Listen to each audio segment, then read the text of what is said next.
예, 감사합니다. 지난주 내용이 기억나십니까? 지난주 내용? 지난주 내용. 나실인 이야기였어요. 나실인 이야기. 예. 자, 먼저 민수기라는 게 있어요. 성경에 민수기는 저자는 모세 외고, 장소는 뭐 듣는 일이 있고, 그리고 형식이 내러티브는 이야기라는 뜻이에요. 그리고 여러 가지들이 짬뽕이 되어 있다고 아시면 되고, 주제 다 함께 읽겠습니다. 제일 중요합니다. 시작. 인생의 광야에서 하나님을 바라보자. 예, 지난 한 주간 동안 우리 성도님들의 삶은 어떠셨습니까? 행복하셨습니까? 광야 같으셨나요? 뭐 요즘에 다 비슷합니다. 어려운 게 뉴노말입니다. 어렵고 힘든 게. 그 광야에서 하나님을 바라보시고 힘을 얻으시기 바랍니다. 자, 그래서 이게 히브리어입니다. 미드바르라고 읽어요. 히브리어 이렇게 오른쪽에서 이렇게 읽어요. 미드바르, 뜻이 광야에서. 광야에서. 이 광야라는 거는요, 사막 아니고요. 산도 있고 다 있는데 풀이 없어요. 민둥산이고 바위 있고 막 이거 광야라고 합니다. 이 민수기의 히브리어 원래 제목이 광야에서예요. 이 사람들이 광야에서 개고생하는 내용입니다. 그런데 개고생하는데요, 두 부류가 나눠져요. 누구는 거기서 죽어요, 그냥. 그 광야가 그들의 무덤이 됩니다. 근데 또 어떤 사람들은 거기서 하나님의 군대로 자라나요. 그래서 우리 제목이 크로노스와 카이로스입니다. 이 크로노스는 시간의 신인데 죽음으로 가는 신이에요. 그냥 흘러가는 시간, 의미 없는 시간, 죽어가는 시간. 카이로스는 그런데 기회의 시간이에요. 기회의 시간. 우리 이 어려운 코로나 시절과 우리 어려움들이 누구에게 그냥 힘들어 죽을 것 같아, 죽어가는 그런 의미 없는 시간이 될 수 있지만, 누구에게는 이 광야의 시간이 다시 태어나는 시간, 하나님의 군대로 태어나는 시간, 내 인생의 전환기로 되는 시간이 될 수 있습니다. 그래서 이 민수기의 이 백성들의 상황과 코로나를 겪고 있는 우리 성도님들의 상황이 굉장히 잘 맞습니다. 자, 그래서 지난주에는요, 나실인에 대해서 이야기를 했습니다. 이 나실인은요, 나지르라고 이렇게 읽는데 다 구별된 사람들이란 뜻입니다. 그래서 나실이 보면 남녀 상관없이 가는, 이게 엄청나게 큰 거라 그랬습니다. 이 당시에 여성의 지위가 어땠다고요? 한 문장으로. 동물이긴 동물인데 어떤 동물? 예, 먹지 못하는 동물. 이게 지금으로부터 3,500년, 4,000년 전 이야기예요. 여자는요, 재산이에요. 재산이고 먹지 못하는 동물로 취급했습니다. 그런데 이때 여자가 나실인이 됐다. 즉 하나님의 일을 할 수 있다. 이거는 파격입니다. 엄청나게 큰 파격이에요. 지금은 당연한 건데 4,000년 전의 관념으로 보면 여자는 인간도 아니었는데 그런 동물이 하나님 일을 한다? 예. 성경은요, 굉장히 인권적입니다. 굉장히 사람의 평등, 이걸 중요하게 생각합니다. 자, 그리고 하나님께로 헌신하기로 특별히 작정한 사람으로 최소 30일에서 평생, 사건별, 하나님 내가 요구할 동안 하나님의 일 열심히 할게요. 혹은 하나님 내가 하나님에게 양 1,000마리를 번제로 드릴게요. 이게 솔로몬이었어요. 이렇게 사건별, X별로, 기간별로 하나님께 헌신할 수 있어요. 자, 그리고 부모나 자신이 신청하고요, 하나님이 지명해서 너 나실인 해. 그런 경우도 있습니다. 또 포도 관련 식품 금지로 등등등등등 있고 뭐 이런 거 쭉 있습니다. 근데 이게 중요한 게 아니라요, 이걸 우리 현실에 어떻게 적용하는가입니다. 이거 과거의 이야기예요. 3,4,000년 전의 과거의 이야기. 이걸 우리 현실에 어떻게 적용을 하느냐. 먼저 이거 아까 얘기했고요. 그리고 포도 관련 식품 금지. 이거 뭔 소리냐? 여러분 아침 식사하셨습니까? 거기서 마늘 들어간 거 안 드시면 어떻게 될까요? 마늘 고춧가루 빼고 먹으면 똑같은 느낌이에요. 우리 한국인에게 마늘과 고춧가루 빼고 먹어라? 먹을 게 없어요. 그쵸? 과일이나 따먹어야 됩니다. 이게 이스라엘 사람들에게 포도 관련된 거 먹지 말아라는 그 소리예요. 여긴 물이 안 나거든요. 그러니까 포도주를 물처럼 마시는 나라예요. 그 씨까지 다 발려먹는 그런 나라인데 거기서 포도 관련 먹지 마라. 되게 힘든 일이에요. 그리고 식탁 자리에서 딱 드러납니다. 혹시 여러분 그 이슬람인이나 아니면 그 비건이죠, 비건, 채식주의자라고 식사를 해본 적 있으십니까? 없어요. 식사 자리에서 딱 티가 나요. 딱 티가 나. 이렇게 생각해 보십시오. 회식 자리예요. 누가 나는 기독교인이라 절대 술을 안 먹는데요. 그런 느낌이에요 지금. 자, 이게 뭔지 아십니까? 불닭볶음. 예, 여기서 중요한 게 이게 아니라고 했죠. 뭐가 중요하다고요? 요거. 요게 할랄 푸드 인증 마크예요. 할랄 푸드라는 거는요, 이슬람들이 먹을 수 있는. 근데 이슬람들은요, 요렇게 돼야 먹을 수 있어요. 할랄 범위 내의 푸드, 즉 돼지고기 안 돼요. 그리고 물고기도 비늘 있는 것만 가능해요. 비늘 있는 것만. 예, 등등등 해서 뭐, 그리고 도축은 반드시 이슬람인이 죽여야 돼요. 그리고 그 용기 있죠. 요리하는 용기. 단 한 번도 돼지고기나 부정한 식품이 닿으면 안 돼요. 굉장히 까다로워요. 이렇게 해서 생산된 것들입니다. 그러니까 우리 중간에 이슬람인이 한 명 있으면 식사 자리에서 티가 딱 나요. 식사 자리에서. 바로 그겁니다. 나시린이라는 거는요, 하나님 앞에 어떤 일을 해라가 아니에요. 내가 하나님의 나시린임을 티를 내라는 겁니다. 그런데 어떻게 티를 내라? 지난 시간에 어떻게 티를 내라 했습니까? 예수 그리스도의 향기로 티를 내시기 바랍니다. 여러분, 우리가 예수님의 티를 내는 거는, 교회 다니는 티를 내는 거는요, 술 안 먹고 뭐 어디 안 가고 그게 아니에요. 그게 아니에요. 그건 오히려 반대예요. 그것도 제가 이따가 얘기하겠습니다. 남들이 보기에 저 사람은 교회 다니는 착한 사람이야라고 인정받은 게 예수님의 향기입니다. 그게 원래 교회 다니는 사람들이 할 일이에요. 그런데 요즘은 거꾸로죠. 나시린과 제사장입니다. 나시린은 직업이 있어요. 별도의 직업이 있어요. 우리 교회 다니는 분들처럼 별도의 직업이 있고, 주일날 교회 나온 여러분처럼 직업이 있고요. 제사장은 직업이 없어요. 그 자체가 제사장입니다. 결혼은 나시린 가능하고 제사장도 가능하고요. 기한은 선택. 30일 혹은 평생 선택할 수 있습니다. 근데 제사장은 평생 해야 되고, 뭐 임무는 뭐 모호하고 등등등 있는데, 중요한 건 이겁니다. 다 함께 읽겠습니다. 시작. 신인은 어떤 임무나 역할보다 존재 자체로 하나님께서 살아계시며 이 땅에서 일하신다는 것을 드러내는 사람. 아멘. 마치 촛불이 뭘 태우고 하는 게 아니에요. 촛불은 그 어두운 가운데 존재 자체로 빛을 내잖아요. 그런 의미입니다. 우리 나시린이 이 땅에서 우리 성도님들이 하실 일은요, 뭔가 위대한 일을 하고 뭐 천지를 다 개벽하고 뭐 몇 명을 전도하고 헌금을 얼마 하고, 그게 중요한 게 아니에요. 하나님의 백성답게 이 땅에서 이웃에게 선한 영향을 끼치며 잘 사는 것, 그게 나시린 역할입니다. 이게 요즘 우리 교회가 못해요. 이거를 오히려 욕을 먹어요. 교회 시끄럽게 해서 주변에서 민원 들어오죠. 그렇게 모이지 말라고 하는데 굳이 모여서 또 뉴스에 났죠. 등등등등등등. 오히려 요즘 교회가 더 욕을 먹고 있습니다. 자, 이게요, 최근 5월달에 조사한 겁니다. 그냥 우리나라 일반 성인 1000명을 대상으로 조사했습니다. 온라인 종교활동 평가에 대해서. 그랬더니 대다수가 긍정적 변화다라고 53% 얘기합니다. 자, 긍정, 부정도 아니라 이 사람들은 누굴까요? 비종교인. 나랑 관계없는 건데. 관계없는데?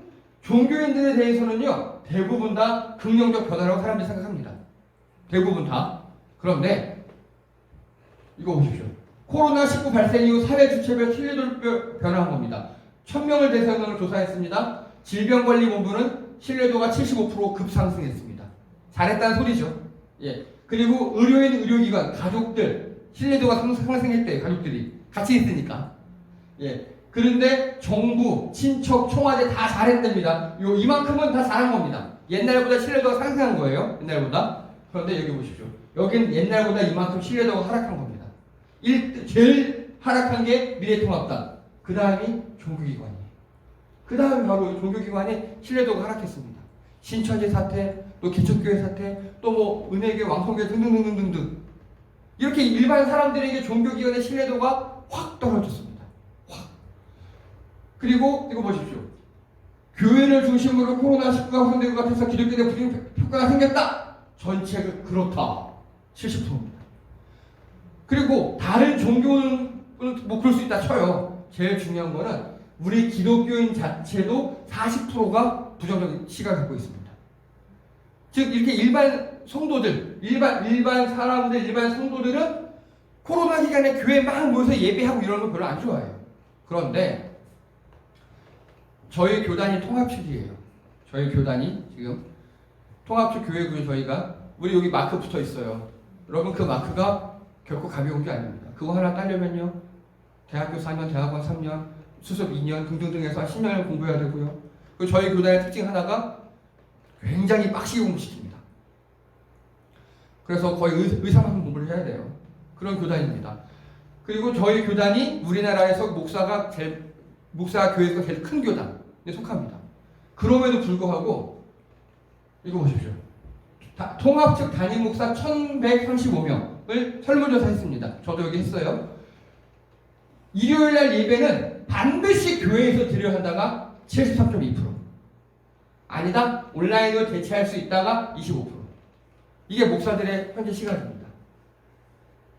목사들하고요, 일반 사람들하고 시각이 정 달라요. 이해되시죠? 네. 저는 물론 여기에 속합니다. 그러니까 이러고 있겠죠? 예. 저는 이것 때문에 교회가 망할 거라 생각합니다. 교회가 사회 변화를 따라가지 못하면 망해요. 오히려 사회 변화를 우리가 선도해야 돼요. 더 좋은 방향으로. 이럴 때일수록 헌재적으로 차단하고 모이지 말자, 흩어지면 산다, 모이면 죽는다 하고 이럴 때일수록 더 이웃에게 더 소독해라 이래야 하는데 오히려 목사들이 이러고 있어요. 그리고 또요. 자, 온라인 교회입니다. 이렇게 예배당에 모이는 거 말고 예배당 없이 유튜브에서만 예배드리는 온라인 교회가 가능하냐 불가능하냐 했더니 인정할 수 없다가 65%. 거의 삐까삐까합니다. 이런 식입니다. 그러니까 목사들의 인식은 교회는 건물이 있어야 되고 예배는 일요일날 여기 모여서 다 같이 들어야 되는 것이 대다수인 거예요. 우리 코로나 상황과 전혀 맞지 않아요. 물론 여기에는 이들의 신학적 담론도 있을 수 있고 그리고 또 경제적 이유도 있을 수 있습니다. 근데 어떤 이유에서든지 사회와 맞지 않아요. 여러분 이러면 교회 망합니다. 이러면 여러분도 마찬가지입니다.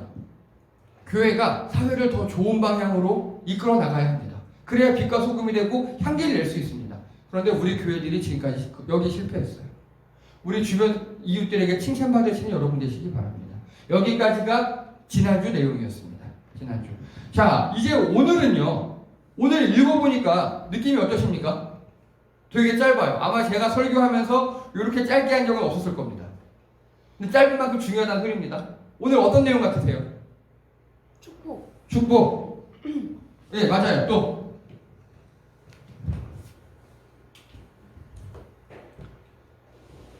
자, 오늘은요. 제사장의 축도라는 겁니다. 민수기의 축도. 그래서 24절, 25, 26절은요. 제사장들이 축도하는 그런 부분이에요. 축복 기도하는 그런 부분인데 이게 구조가 굉장히 아리까리합니다. 그래서요. 오늘은 요거에 대해서 한번 알아보도록 하겠습니다. 자, 앞에 있습니다. 앞에. 한번 다시 한번 다 같이 읽어볼게요. 시작. 여호와께서 모세에게 말씀하여 이르시되 아론과 그의 아들들에게 말하여 이르기를 너희는 이스라엘 자손을 위하여 이렇게 축복하여 이르되 여호와는 내게 복을 주시고 너를 지키시기를 원하며 여호와는 그의 얼굴을 내게 비추사 은혜 베푸시기를 원하며 여호와는 그 얼굴로 내게 하여 평강 주시기를 원하노라. 그들은 이같이 내 이름으로 이스라엘 자손에게 축복할지니 내가 그들 모두에게 복을 주리라. 아멘. 자, 이게 성경이 되게 말이 좀 꼬여 있잖아요. 예, 구조가 복잡해요. 일단 구조부터 접근을 할게요. 제일 먼저 누가 22절에 보니까 누가 누구에게 하는 말입니까? 여호와가 모세에게. 예, 여호와께서 모세에게. 여호와는 하나님의 이름이에요. 예, 제일 위에서. 그런데 모세한테 얘기합니다. 자, 23절. 모세야, 너 가서 누구한테 말해라? 아론과 그의 아들. 예, 아론과 그 아들들. 아론과 그 아들들은 한마디로 제사장이에요. 이해가 되시죠? 네. 얘기합니다. 얘기하는데 가서 이 사람들 보고 또 누구한테 얘기하래요? 예, 이스라엘 자손들에게 또 얘기합니다. 이스라엘 자손들에게. 아니 왜 이래요? 그리고 뭐라고 얘기합니까? 뭐라고? 복을 준다고. 네, 복을 준다고. 근데 그 복 주는 내용은 이거예요. 복 주는 내용은 이렇게 복을 준다. 이것도 나중에 볼게요. 복을 주는데 자, 그들이 누굽니까? 27절에 아론과 그의 아들들. 예, 그들이 제사장이 맞아요. 그들은 제사장이에요. 제사장이 내 이름 누구 이름이에요 이게? 여호와. 예, 내 이름은 여호와 하나님의 이름이에요. 누구에게 복을 준다고요? 이스라엘 자손에게 복을 준다. 그러면 어떻게 한다고요? 그들 모두에게. 자, 그들 모두가 누굽니까? 모세 제사장. 예, 제사장과 이스라엘 전체예요. 이해되십니까?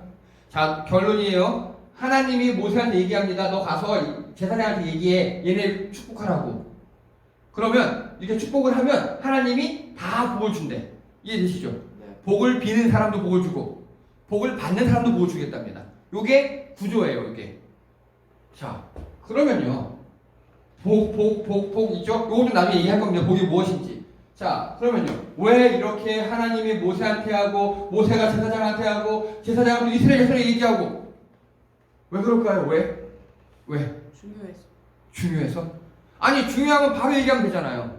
우리 여러분 잘 아시잖아요. 말이 이렇게 한 바퀴 잘못 돌면 이상해지잖아요. 혹시 이거 아십니까?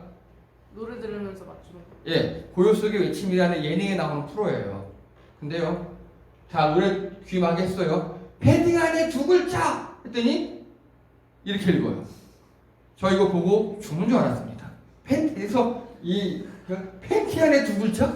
예, 패딩 안에 두 글자인데 이거 듣고 보니까 팬티 안에 두 글자? 그거 말해도 돼? 막 이렇게 하고 빵 터졌어요.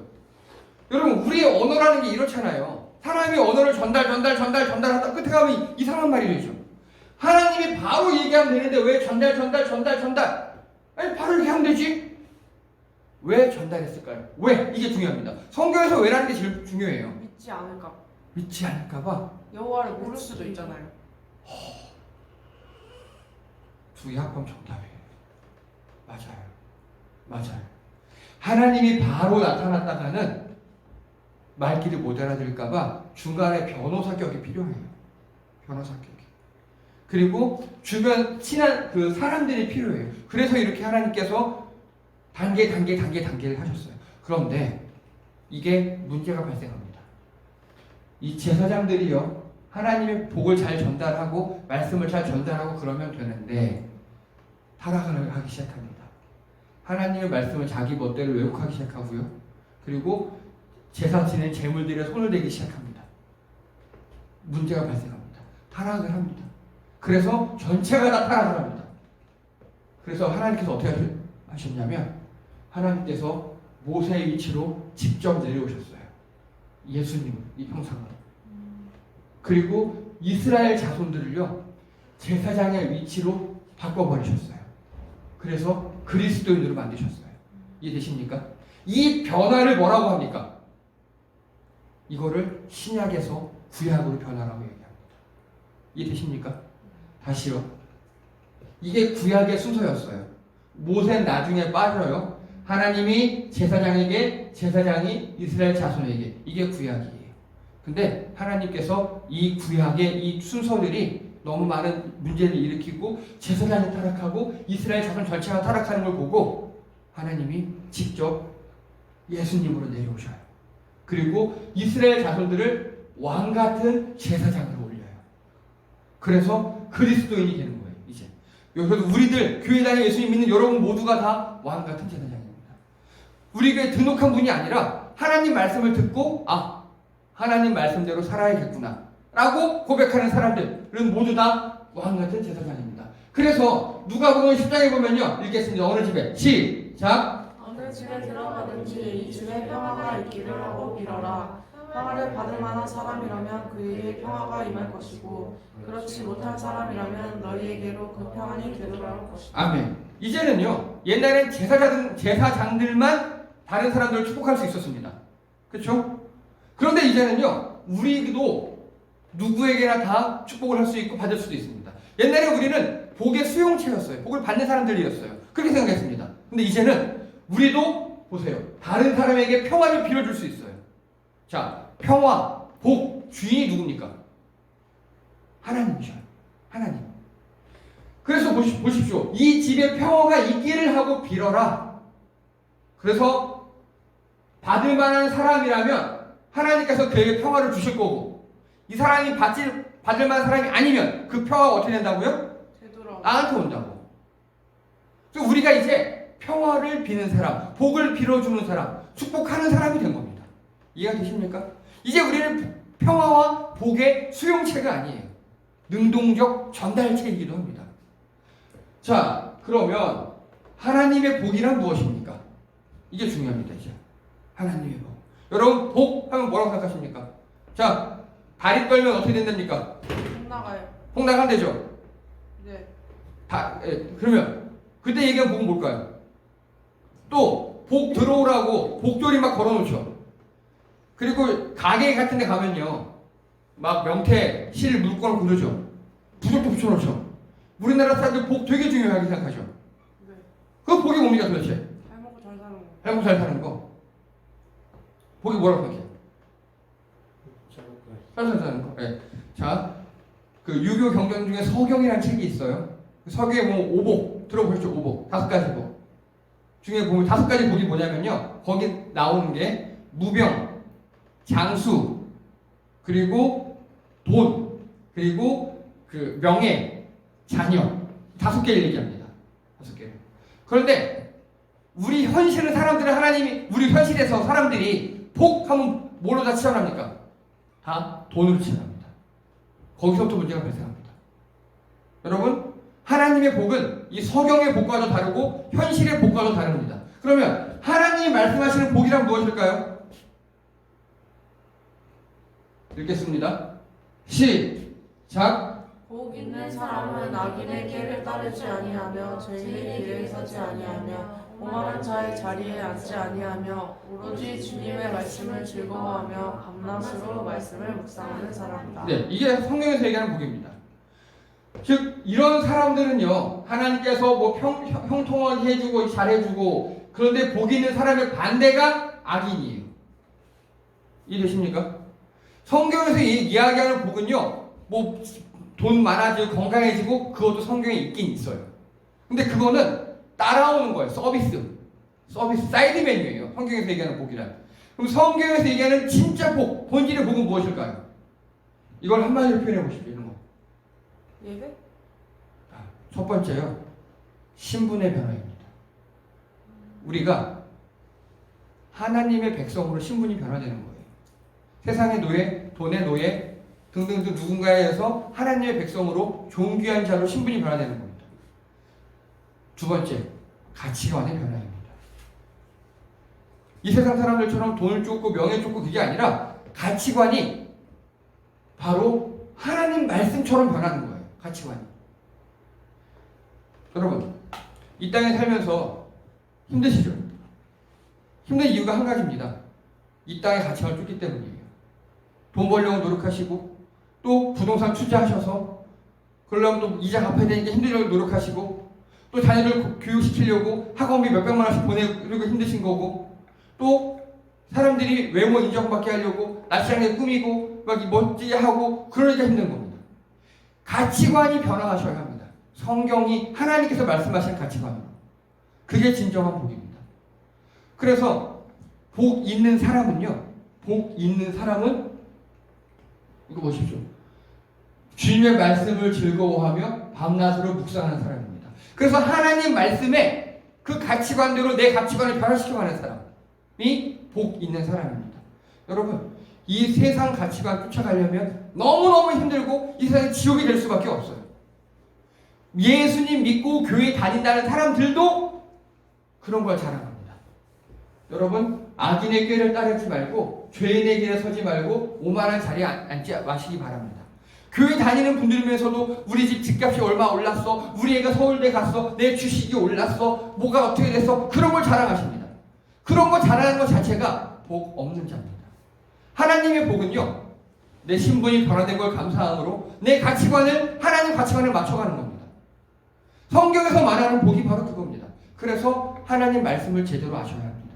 제가 늘 말씀적 기도할 때 말씀으로 새롭게 해달라, 말씀을 행하게 해달라, 그게 바로 하나님의 복을 받는 비결입니다.